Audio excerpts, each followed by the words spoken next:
Hello everyone, today our group will be presenting the material about steps in analyzing drama. We are group 1 from C class. The group members are Niputu Dewi Anggreni with student number 063, Loh Komang Anggi Waisnawati with student number 068, Natasha Mimurati Koalu with student number 075, and me Niputu Fitri Udiasari with student number 079. Here are the table of content. We will be discussing the 10 subtopic with the topic identify key elements, identify types of play, identify the historical context, analyze the characters, identify the dramatic devices for analysis, explain plot, setting, and organization, develop a thesis statement, create and organize based on thesis, gather evidence or supporting details, and make a rough draft. A drama is a literary work that represents fictional or non-fictional occasions through written dialogue that is intended to be played on the stage in front of the public. It narrates a story with elements of conflicts, tensions, and actions through dialogues of the characters. For dramatic significance, it is divided into acts and scenes. The writers express their sentiments, emotions, and ideas through their characters who speak for them. Dramas are also known as plays. A play allows the viewer to grasp and experience a lot more with less description. People in dramas examine the play of the drama to collect ideas and gain a full comprehension of the entire drama. Furthermore, it allows the writers to dramatize the plot so that events and characters can be easily brought to life through a theatrical performance. When analyzing a drama or a play, there are some steps or key points that should be considered. The first stage in drama analysis is to identify the key elements or main elements in order to gain a better knowledge of the play. Some important details should be set during this phase. We must analyze the title to see whether it reflects a conflict or a human condition. The title is a detail or description of the topic. It is often referred to as the head of the article. The title must be relevant, of course, which means a title must have a close relationship with the theme, or there must be a connection with some important parts of the theme. The title must be provocative, which means the title must be structured in such a way that it can arouse the curiosity of each reader to the content as a whole. For example, there is a drama with title Much Ado About Nothing. The title itself sounds interesting for the audience and maybe want to know more about the drama. Next is playwright. A playwright is defined as a theater artist who writes scripts to be performed on the stage or in a theatrical setting. In theater, they are the equivalent of the screenwriter for films. In the English language, William Shakespeare is perhaps the most famous playwright, penning well-known works. A playwright uses a range of dramatic elements to generate deeper meanings and enhance audience perception. Aside from the actual words of the characters, they also insert text to expand the description of the characters on the stage, their natural action, and psychological intention. In this sense, the authors make their text more emotional, realistic, and captivating. For instance, the playwright of the drama Much Ado About Nothing is William Shakespeare. Next is the setting. The context or time frame of the play includes where and in what situations it takes place. Following Kane in 1966, the setting of a story refers to the space and time plot events take place. 4 elements can compose the setting, including an actual geographic location. There are also other setting elements, the work and mode of the daily life of the characters, the time in which the action takes place, and the religious, moral, intellectual, social, and emotional environment of the characters. In the drama Much Ado About Nothing, the setting happens in Messina, Italy, around the 16th century during Elizabethan era. Next is the characters. The characters that form a part of the story are interwoven with the drama's plot. Each character in a drama has a personality and a set of principles and beliefs. According to Diani in 1994, the main character is the central character who becomes an important character in the story, who dominantly plays an important role in the story. Supporting character is the characters who support the main character's role by clarifying what the main character does in the story. For example, the main characters in the drama Much Ado About Nothing are Benedict, Beatrice, and Claudio. It is obvious that the story is more often centered around them. The supporting characters are Hero, Don Pedro, Don John, Leonardo, and Antonio, who help the main characters by elaborating on what they do in the story. Next, related to the conflict in a story. Kenney in 1966, page 20, said a story may deal with a conflict within a single man, a conflict between a man, a conflict between man and society, between man and nature. There are two categories of conflict, external conflict and internal conflict. External conflict is a conflict occurring between a character and something outside itself. It could be environment and also human being or other character. While internal conflict is a conflict that occurs in heart or soul character selves. In the drama Much Ado About Nothing, the conflict is when Don John creates the appearance that Hero is unfaithful to Claudio. Then Claudio and Don Pedro come to believe this lie. The real conflict that underlies all of this may be that Claudio, Don Pedro, and Benedict share a suspicion of marriage as a trap in which husbands are bound to be controlled and deceived, but they also deeply desire to be married. This indicates the conflict is either external or internal since it emerges from the character self as well as external influences. Next is the climax and the resolution. The climax refers to the peak section of the story in which the main character will experience difficulties, a lot of challenges, or a lot of conflicts, whilst the resolution involves in how we plan to fix the situation. It is the unfolding or the solution to a complex issue in the story, according to Kenney in 1966. The climax in the drama Much Ado About Nothing, when Claudio rejects Hero at the altar, insulting her and accusing her of unjust behavior. Don Pedro supports Claudio. Benedict, who was most opposed to women and love at the beginning of the play, sides with Hero and his future wife Beatrice. The resolution comes after by blindly marrying a masked woman whom he believes he has never met. Claudio shows that he has abandoned jealous suspicious and fears of being controlled, and that he is ready to marry. He is rewarded by discovering that his bride is actually Hero. The second step in analyzing a drama is to identify the types of play. That plays are divided into subgenres such as comedy, tragedy, domestic play, and melodrama. A comedy meant to amuse the audience and they end on a happy note.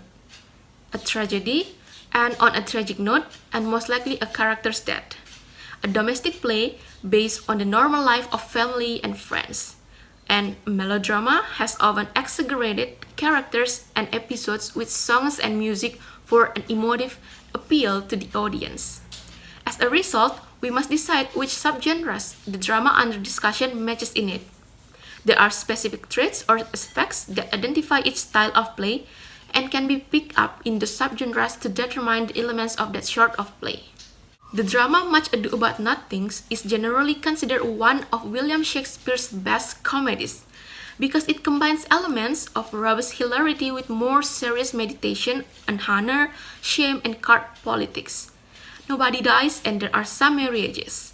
There's probably a temptation to call the play a romance because the play is technically centered on love, but really the love is more funny than romantic. Claudio and Hero's love is amusing in the sense that the lovers never had a single onstage discussion until their wedding, which turns out not to be a lovey-dovey affair. As a result, troublesome enjoyment abounds, forming the action of the entire play. That's all from me. The next presentation will be delivered by my friends. Thank you. Well, my name is Anggi, and now I will explain the third step in analyzing drama that we call historical context. Historical context refers to the social, religious, politic, economic condition during that time. So therefore, if we are unfamiliar with the tradition, culture, ways of thinking, or events happening at any time in history, we could misinterpret or lose the meaning of a piece of writing we are reading.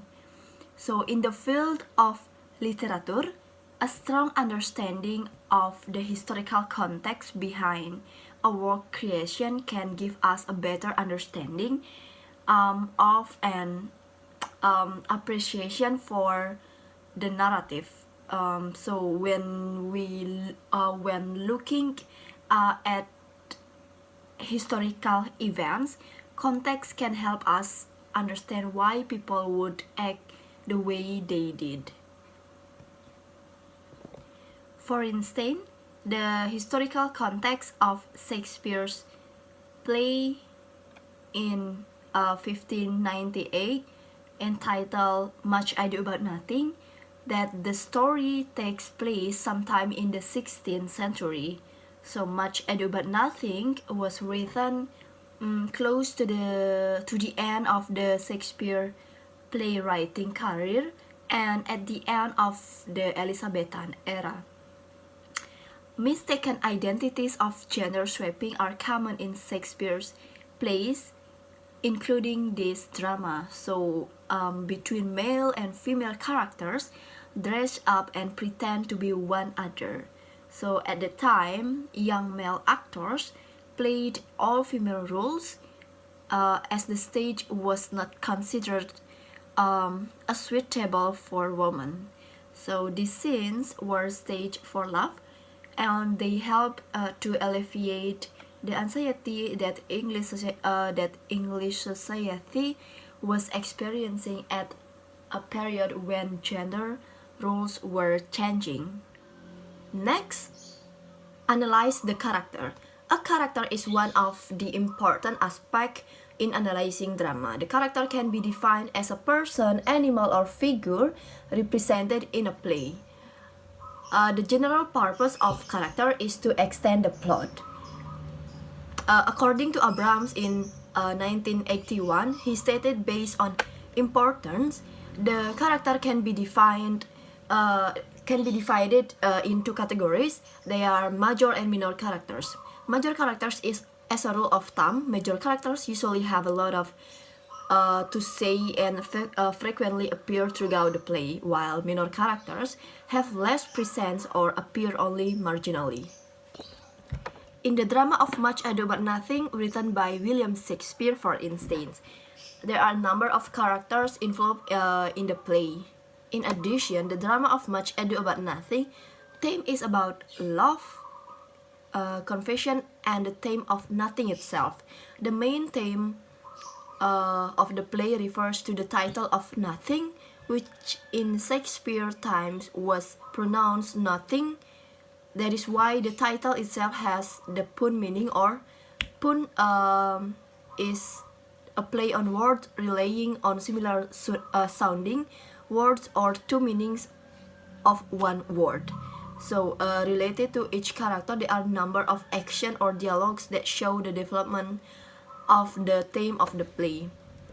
Here I will explain the three characters involved in the drama of Much Ado About Nothing. So start from the main characters. First, Benedict. Benedict is the first main character in the drama of Much Ado About Nothing. He comes across as light-hearted and carefree. He appears quick-witted and cocky in his banter with Beatrice. Benedict transforms from soldier to lover by the end of the play, and he asks Beatrice for her hand in marriage. Their banter is less sketching than it was at the beginning. It can be seen from his words below. Come, I will have tea, but by this lie I take tea for pity. In Act 5, Scene 4, his speech shows that even though they have admitted their feelings, they do not have to change their playful relationship. They are an honest and equal couple. In addition, from the character of Benedict, it can be shown the theme of nothing, of the nothing on Benedict and Beatrice eavesdropping. So when Benedict is deceived and Beatrice is tricked, both know the words of their friends. So the love theme also can be seen through how Benedict realizes his love for Beatrice. And lastly, for the appearances and reality theme can be seen through Benedict and Beatrice appearing to be enemies, as well as when he said, I am loved of all ladies, only you expected, in Act 1, Scene 1. And then next, the second main character is Claudio. Claudio is an honorable soldier and friend to Benedict and Don Pedro. He falls in love with Hero at first sight, showing his romantic nature. He also has conventional character traits, which shows in how he admires Hero for her modesty and beauty. It can be seen from his speech, "Is she not a modest young lady?" in Act 1, Scene 1. While Benedict will fall in love with Beatrice and her sharp wit, Claudio falls in love with Hero, who demonstrate all the conventional aspects of the ideal Elizabethan woman. By Claudio's character, the nothing and love themes of the play develop when Claudio falls instantly in love with Hero and asks Benedict whether he too has noted her. And next we move to the secondary character. One of them is Hero. Hero is the innocent and obedient daughter of Leonato. Claudio describes her as a jewel when he first meets her and praises her for being modest. At the end of the play, when Claudio has seen the error of his accusations, Hero is given to him as a wife in disguise as Antonio's daughter. So by Hero's character, the theme of the line between appearances and reality develops in the play when Hero faints after Claudio's accusation and Leonato is advised to pretend his daughter is dead. Hero appears dead, but in reality is taken into hiding. Identify the dramatic devices for analysis. So in dramatic devices, there are several part that we need to explain, such as like the plot pyramid stage, foreshadow, monologue or soliloquy, narration, dramatic irony, and foil character. So we start from the plot pyramid stage. In the mid-19th century, novelist Gustav Freytag claimed that effective stories may be divided into two halves, play and counterplay, with the climax in the middle. So the Freytag pyramid stage is made up of two parts that form a pyramid or triangle shape with 5 dramatic elements such as introduction, rising movement, climax, falling movement, and the last denouement or resolution. First, exposition. The first level of the Freytag pyramid is the exposition, which introduces the primary fictional elements such as place, character, style, and so on. So it focuses on creating the world in which the story's conflict occurs in the section.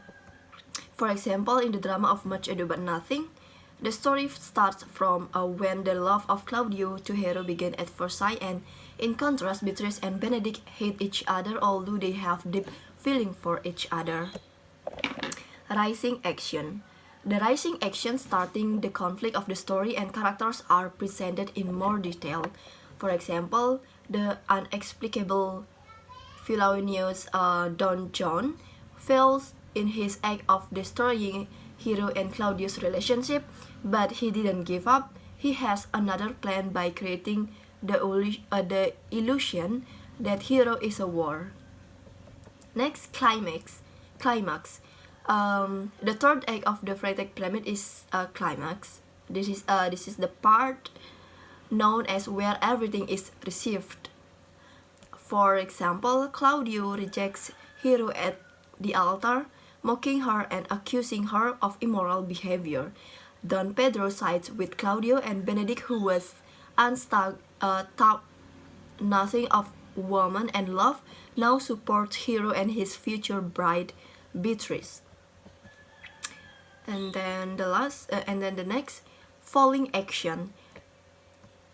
The time for reckoning and reversal is when the action is falling. It's where the author might foreshadow what will happen in the resolution by reflecting the shift that occurred in the climax. For example, Benedict challenges Claudio to a battle for slandering Hero. Leonato publicly declares Hero's death as a result of her sadness at being wrongfully accused, and Dogberry reveals Hero's innocence, and Claudio and Don Pedro regret what they did to Hero. And the last one of the pyramid, Freytag pyramid stage is resolution or denouement. The author delivers a sense of satisfaction, finality, and completion to the reader in the resolution. So the denouement functions as an epilogue. A moral or lesson could be delivered in this part. For example, Claudio demonstrates that he has to let go of his jealous suspicions and anxieties of being dominated by naively marrying a masked lady he believes he has never met, and that he is ready to marry by marrying a disguised woman he believes he has never met. He is rewarded when he discovers that his bride is Hero. Foreshadowing or flashback. Put simply, a flashback depicts an event that occurred before the story begins, and whereas foreshadowing provides hints about an important event that will occur later in the story. For example, Don John's plan to cross Claudio out of jealousy in Act 1, and Benedict and Beatrice's witty insults foreshadow their falling in love. Monologue or soliloquy.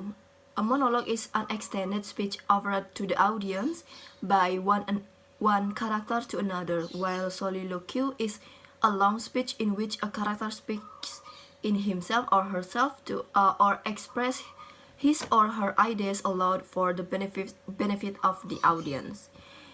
And narration.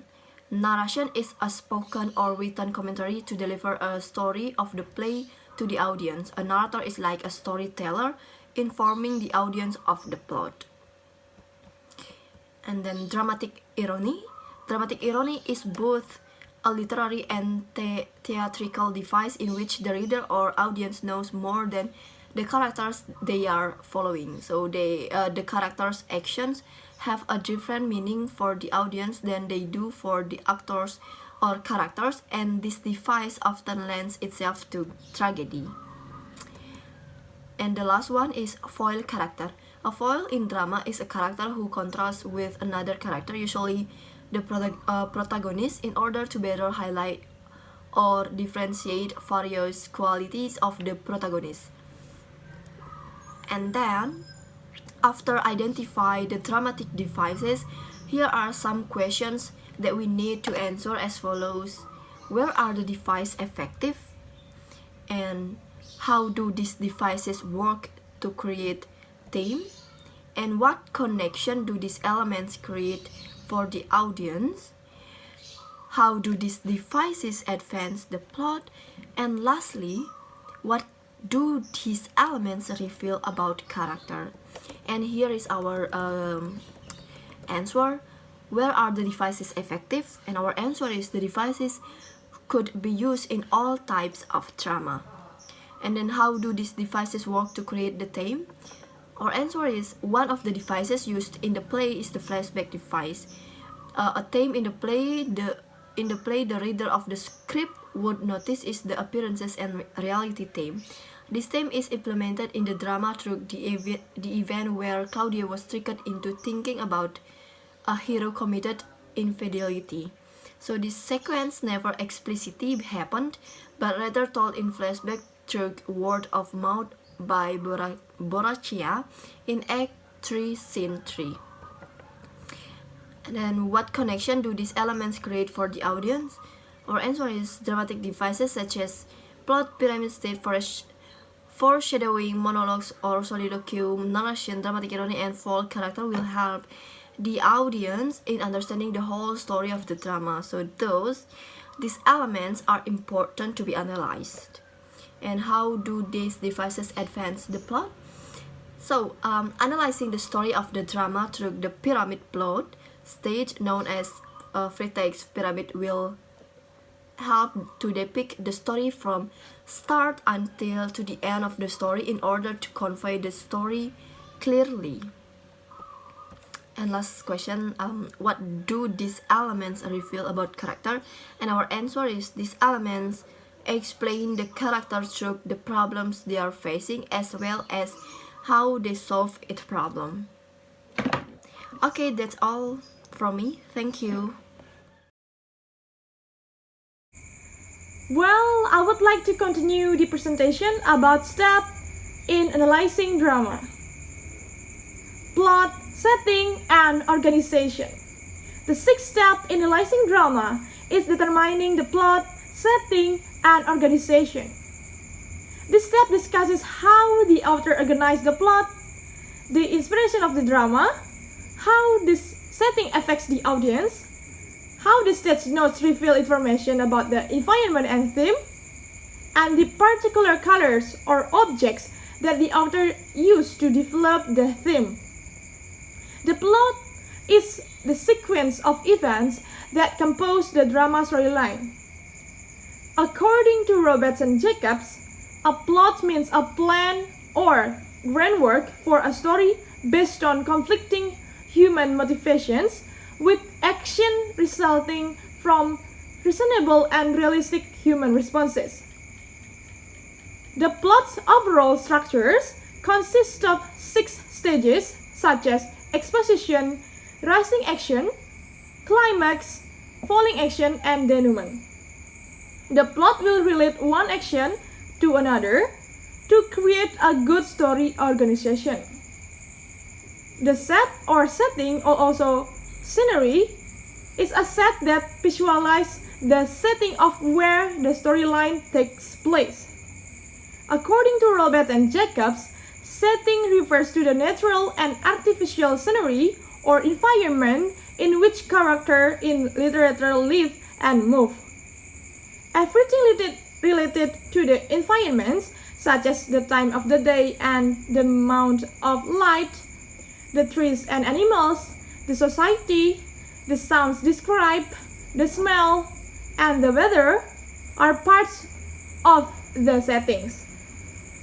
Robert Jere and Woods state that setting aids is establishing credibility. It can help explain about characters and situation. It can contribute the atmosphere and predominant mood. It can be active in foreshadowing. It is symbolic. A play's general organization is controlled by plot and setting. Consider whether the play employs realistic or non-realistic conventions. In this section, we consider the importance of the events that the author chooses to present compared to the events that occur off stage. It is also essential to consider the appearance of the stage as a background element. In reading a drama, we can check the stage notes at the beginning of each action, but however, while watching a play, we can see the stage. Consider the placement of objects and the proximity of actors. For example, we can determine the plot, setting, and organization of The Much Ado About Nothing by William Shakespeare. How much the plot organized? The author successfully arranged the plot of the drama in a good way. The reader or the writer easily can see the sequence of the story because Shakespeare arranged the exposition, rising action, climax, falling action, and denouement clearly. The story flows smoothly and does not confuse the reader of the drama scripts. The inspiration of the drama. Is the play based on reality or in a fictional world? The play of Much Ado About Nothing by William Shakespeare is a fictional story. Studies found that Much Ado About Nothing was inspired by a collection of stories by the Italian writer Matteo Bandello that was originally published in 1554 and translated into English in the year 1582. And some plots, elements, and the characters of the drama may be inspired by Orlando Furioso, an Italian poem by Ludvico Aristo that first published in 1532 and translated into English in 1591. How does the setting affect the audience? How do the stage notes reveal the setting and theme? The setting of a drama gives a big impact on the audience. The authors of Much Ado About Nothing describes the setting of the story in a good way. In his script, he provides notes so we can visualize the settings of the story. The setting of the story also appears from the characters' dialogue of the drama. As we can see now in this slide, this is the examples of the setting and characters' dialogue. In this dialogue, it can be seen that the setting of the play is in Leonato's house. The stage notes not only reveal the setting but also the theme. The theme of this drama is about nothingness, love, conflicts, appearances, and reality. Shakespeare used pastoral setting ideas to create different spaces where comedy can be seen. Symbols are objects, characters, figures, and colors used to represent abstract ideas and concepts. War is one of the symbols that Shakespeare used to develop the theme. In the play, images of war are symbolized verbal confrontation. Leonato tells the other characters that there is a merry war between Beatrix and Benedict.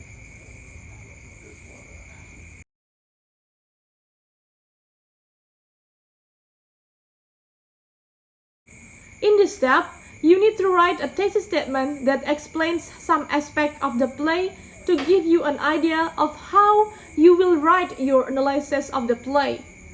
The thesis statement is a 1 or 2 sentences encapsulation of the paper's main point, main idea, or main message. The paper's thesis statement will be addressed and defended in the body paragraphs and also in the conclusion. Developing a thesis statement is such an important thing. A thesis statement is a short statement that provides insights into what the drama will be about. It usually identifies the aspect of the drama. This will help us figure out how we will write analysis of the play to arrange a manageable analysis. The thesis may focus on analyzing elements of drama such as character, plot, structure, idea, theme, symbol, style, imagery, tone, etc. In analyzing Shakespeare's Much Ado About Nothing, the thesis statement is one of the things that makes Much Ado About Nothing unique is its use of infidelity in the portrayal of romance, particularly between the character named Claudio and Hero.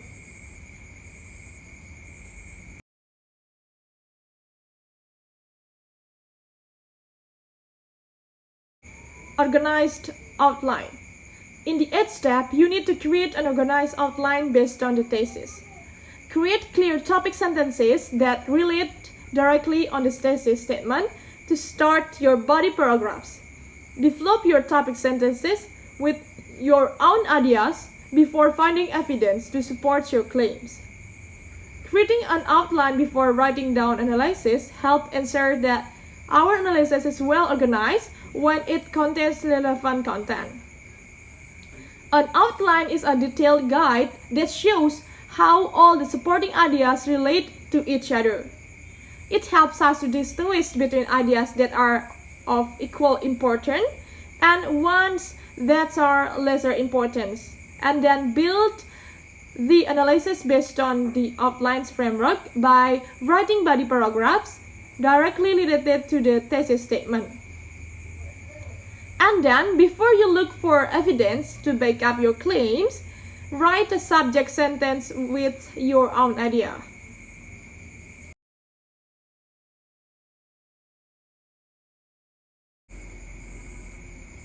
For example, this is the outline of Much Ado About Nothing drama analysis.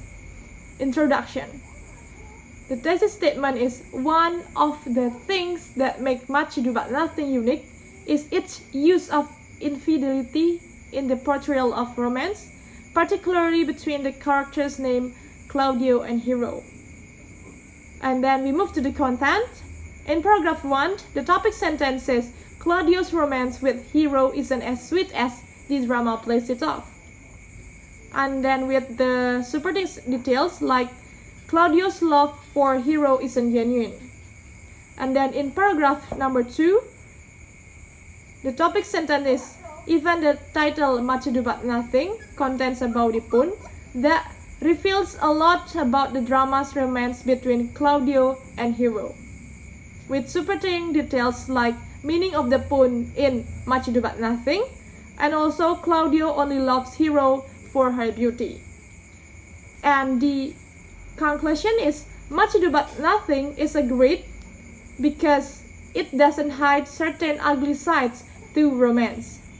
Hello, I am Natasha Mamora Tikoalu, student number 75. I will be presenting the next part of this slide, which is the 9th step of analyzing drama, which is gathering evidence. So it's really important to gather evidence because good evidence is important to support your claim and prove you're not being subjective and that your statement has sensible basis. You want to make sure your thesis is strong and believable and really have that depth, but without the evidence to back up your claims, then it's all just empty talk. Because anybody can say anything, and anybody can make things up. And even if you sound like you make total sense, without evidence, nothing you say really means anything. And anybody observant or critical don't take statements that have no proof very seriously.